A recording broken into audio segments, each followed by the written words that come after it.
지금 이 순간 여러분의 머리 위 10km 상공을 한번 떠올려 보십시오. 숨조차 쉬기 힘든 희박한 공기와 영하 50도의 극한 환경이 지배하는 그 거대한 어둠 속에서 축구장 반만한 크기의 거대한 하얀 새 한 마리가 24시간 넘게 유령처럼 떠돌고 있습니다.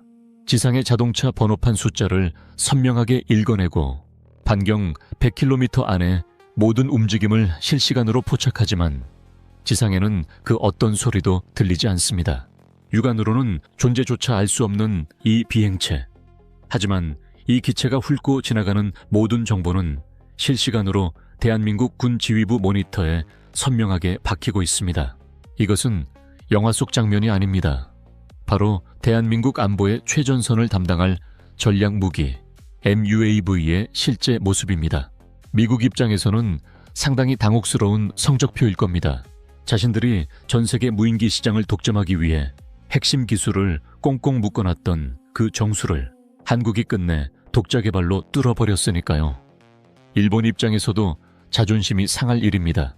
자신들도 자체 개발로는 아직 실전 배치하지 못한 체급을 한국이 먼저 완성해냈기 때문입니다.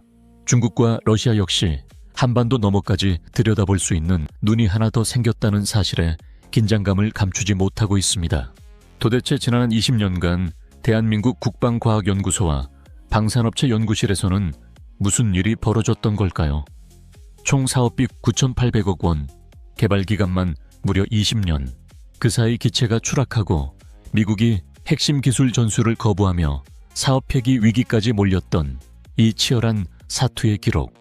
오늘 우리는 남의 무기를 사다 쓰는 편한 길을 마다하고 왜 그토록 고통스러운 독자 개발의 길을 걸어왔는지 그 숨겨진 비화와 팩트를 낱낱이 파헤쳐 보겠습니다.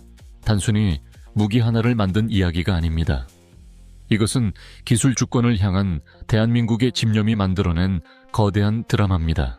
먼저 이 MUAV라는 녀석이 얼마나 대단한 성능을 가졌는지 아주 구체적으로 뜯어봅시다. 정식 명칭은 중고도 정찰용 무인 항공기입니다. 하지만 여기서 중고도라는 말에 방심해서는 안 됩니다. 이 녀석의 비행 고도는 10km에서 최대 13km에 달합니다.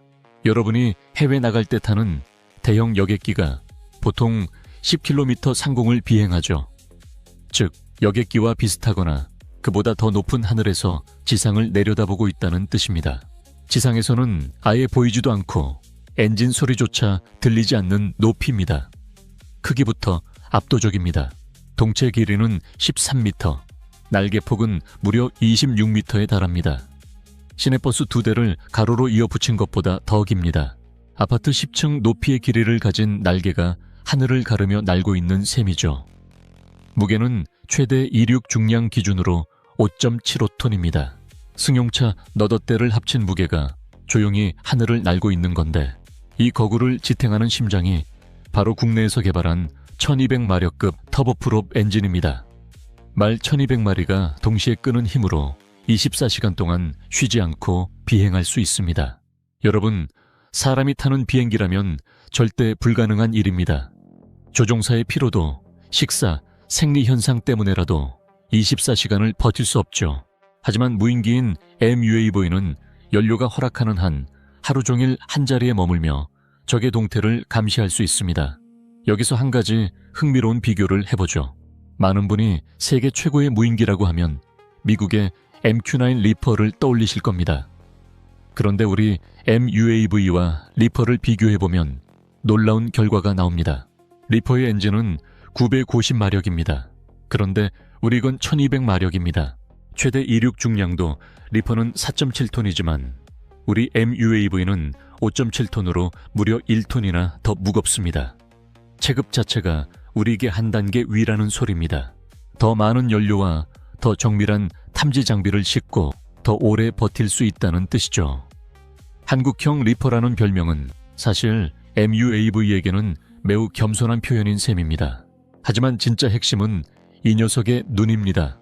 국내 기술로 개발한 전자광학 적외선 카메라와 합성 개구레이더, 즉 SAR 레이더가 탑재되어 있습니다.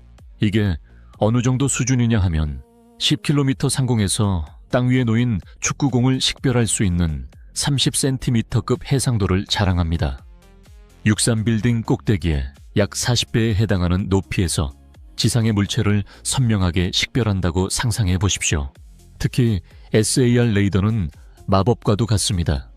일반 카메라는 구름이 잔뜩 끼거나 비가 쏟아지는 날씨 혹은 칠흑 같은 한밤중에는 무용지물이 되죠. 하지만 SAR 레이더는 전파를 이용합니다. 전파는 구름을 뚫고 비를 뚫고 밤의 어둠도 뚫습니다. 지상 물체에 반사되어 돌아오는 데이터를 처리해서 사진처럼 선명한 이미지를 만들어냅니다. 비오는 캄캄한 밤에도 적의 이동식 미사일 발사대가 어디로 움직이는지 훤히 들여다본다는 뜻입니다. 이건 단순한 드론이 아닙니다. 하늘을 나는 전략 거점입니다. 자, 그런데 성능이 이렇게 좋으면 그냥 미국에서 검증된 리퍼를 사오면 되지 않았을까요? 왜 굳이 20년이나 걸려 고생을 사서 했을까요? 여기에는 대한민국의 정보 주권이라는 아주 절실한 역사가 서려 있습니다.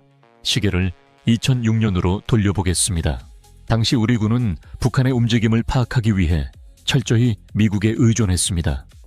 미국 위성이 찍어준 사진, 미국 정찰기가 수집한 첩보의 일부를 공유받는 시기였습니다. 이게 왜 문제냐고요? 정보는 곧 힘입니다. 만약 미국이 자신들의 전략적 판단에 따라 특정 정보를 선별해서 주거나 늦게 준다면 우리 군은 상황을 제대로 파악하지 못한 채 작전을 수행해야 할 수도 있습니다.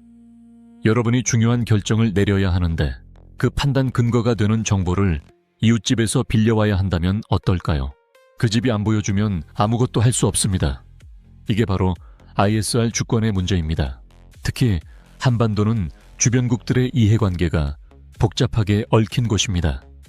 이런 상황에서 우리 손에 쥐어진 정보가 없다는 건 치명적인 약점이었죠. 그래서 노무현 정부 당시 국방개혁 2020의 일환으로 독자적인 정찰자산 확보가 결정되었습니다. 우리 눈은 우리가 직접 만들자는 거대한 도약이 시작된 겁니다. 하지만 그 대가는 혹독했습니다. 미국은 한국의 독자 개발 소식을 듣자마자 핵심 기술들을 수출 제한 품목으로 묶어버렸습니다. 미국 정부가 이 기술은 외국에 팔지 마라고 못 박은 기술들입니다. 엔진 제어, 정밀 센서, 그리고 가장 높은 벽이었던 고고도 결빙 방지 기술 등이 모두 포함되었습니다. 그 중에서도 결빙 방지 기술은 연구원들을 가장 괴롭힌 난제였습니다.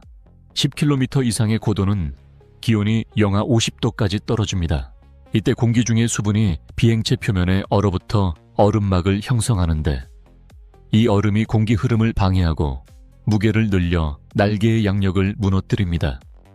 비행기가 균형을 잃고 그대로 추락하게 만드는 무서운 현상이죠. 모든 고고도 항공기에는 필수적인 기술인데 미국은 이를 꽁꽁 숨겼습니다. 지도도 없이 정글 한복판에 던져진 격이었죠. 실제로 2019년 13년간의 연구 끝에 비행하던 시제기 한 대가 시험 비행 중 추락하는 가슴 아픈 사건이 벌어집니다. 조사 결과 우리가 아직 확보하지 못했던 바로 그 결빙 방지 기술의 공백 때문에 기체에 균열이 생겼던 것으로 밝혀졌습니다. 이 사건으로 사업은 중단 위기에 몰렸고 차라리 그 돈으로 완성된 무기를 사오자 하는 비판이 쏟아졌습니다. 9,800억 원이라는 국가 예산이 물거품이 될지도 모르는 절망적인 상황이었습니다. 하지만 이 순간 대한민국 연구진은 상상도 못할 선택을 하게 됩니다. 추락한 시제기의 잔해를 수습하던 연구원들의 마음은 어떠했을까요? 대한민국은 여기서 멈추지 않았습니다. 오히려 이 비극적인 사고는 연구진의 오기를 깨우는 강력한 기폭제가 되었습니다. 미국이 끝까지 가르쳐주지 않았던 그 결빙 방지 기술. 우리 연구진은 기초 물리 단계부터 다시 설계하며 독자적인 해법을 찾아내기 시작했습니다. 영하 50도의 극한 상황에서 날개에 얼음이 붙지 않게 만드는 열차폐 코팅 기술과 기체 내부에서 발생하는 엔진열을 날개 끝단까지 효율적으로 전달해 얼음을 순식간에 녹이는 하이브리드 제빙 시스템을 우리 손으로 직접 완성해낸 겁니다. 이 과정에서 확보한 방대한 데이터는 단순히 무인기 하나를 만드는 수준을 넘어 향후 우리가 개발할 모든 고고도 항공기와 차세대 전투기의 핵심 자산이 되었습니다. 그 결과 MUAV의 국산화율은 무려 90%라는 경이로운 수치에 도달했습니다. 여러분, 첨단 무기 체계에서 국산화율 90%가 의미하는 바는 실로 엄청납니다. 외산 무기를 사오면 볼트 하나, 소프트웨어 코드 한 줄도 우리 마음대로 수정할 수 없습니다. 고장이 나도 해외 본사의 승인을 기다려야 하고 부품 하나에 수억 원을 불러도 군말 없이 지불해야 하는 을의 처지에 놓이죠. 하지만 90%를 우리 기술로 만들었다는 것은 1년 365일 우리가 원할 때 언제든 띄우고 고치고 우리 입맛에 맞게 개량할 수 있는 완벽한 정비 주권을 확보했다는 뜻입니다. 이제 MUAV는 대한민국 안보의 판도를 완전히 바꾸는 게임 체인저로 거듭나고 있습니다. 2026년 최종 시험을 거쳐 2027년 초 공군에 실전 배치되면 우리 군은 한반도 전역을 손바닥 들여다보듯 24시간 실시간으로 감시할 수 있게 됩니다. 적의 이동식 미사일 발사대가 경납고에서 나오는 미세한 징후를 포착하고 주요 거점의 변화를 실시간으로 추적하는 것, 이것이 바로 우리가 그토록 염원하던 정보 주권의 실현입니다. 여기에 더해 MUAV의 실전 배치는 전시작전 통제권 전환과도 직결됩니다.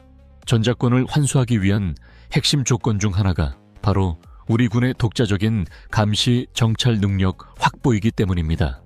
그동안 미군 정찰 자산의 80% 이상 의존해왔던 정보 능력을 MUAV를 통해 상당 부분 자립화할 수 있게 된 것이죠. 이는 대한민국이 스스로의 운명을 결정할 수 있는 기술적 토대를 갖추었음을 의미합니다. 또한 MUAV는 대한민국 경제의 새로운 엔진인 K방산의 주역이 될 준비를 마쳤습니다. 이미 폴란드, 루마니아, 그리고 중동 국가들이 이 거대한 하얀 새에 지대한 관심을 보이고 있습니다. 미국의 리퍼보다 성능은 뛰어나면서도 구매국의 요구에 맞춰 기술 지원과 현지 생산까지 유연하게 협의해주는 한국의 방식은 전 세계 방산 시장에서 독보적인 경쟁력을 갖추고 있기 때문입니다. 9,800억 원의 투자가 수십조 원의 수출 배당금으로 돌아올 날이 머지않았습니다. 미래의 전장은 이제 유인기와 무인기가 하나로 묶여 협동하는 체계로 나아갑니다. 대한민국이 개발 중인 4.5세대 전투기 KF-21 보라매가 공중 지휘소 역할을 하고 MUAV의 파생형 무인 전투기들이 그 주변을 호위하며 위험한 구역에 먼저 진입해 정찰과 타격을 수행하는 그림. 이른바 유무인 복합체계의 핵심 퍼즐이 바로 오늘 설명해드린 MUAV입니다. 이 기체는 단순한 정찰기를 넘어 미래 전장의 사령관이 될 준비를 하고 있는 것입니다. 20년 전 우리가 남의 기술에만 의존했다면 지금의 이 자부심은 존재하지 않았을 겁니다. 수많은 밤을 지새운 연구원들의 땀방울과 추락의 절망 앞에서도 굴하지 않았던 집념이 모여 마침내 대한민국 하늘을 스스로 지키는 신의 눈을 만들어냈습니다. 이 하얀 새의 날갯짓은 이제 시작일 뿐입니다. 대한민국은 MUAV를 시작으로 스텔스 무인기, 인공지능 군집 드론 등 무인 강국의 길로 거침없이 나아갈 것입니다. 오늘 이야기가 유익하셨나요? 20년의 사투 끝에 우리 하늘을 직접 지키게 된 대한민국 연구진들에게 따뜻한 응원의 마음을 전하고 싶으시다면 화면 하단의 구독과 좋아요, 그리고 알림 설정까지 꼭 부탁드립니다. 여러분의 클릭 한 번이 더 깊이 있고 가치 있는 지식 이야기를 만드는 가장 큰 원동력이 됩니다. 오늘 준비한 이야기는 여기까지입니다. 끝까지 시청해 주셔서 진심으로 감사합니다.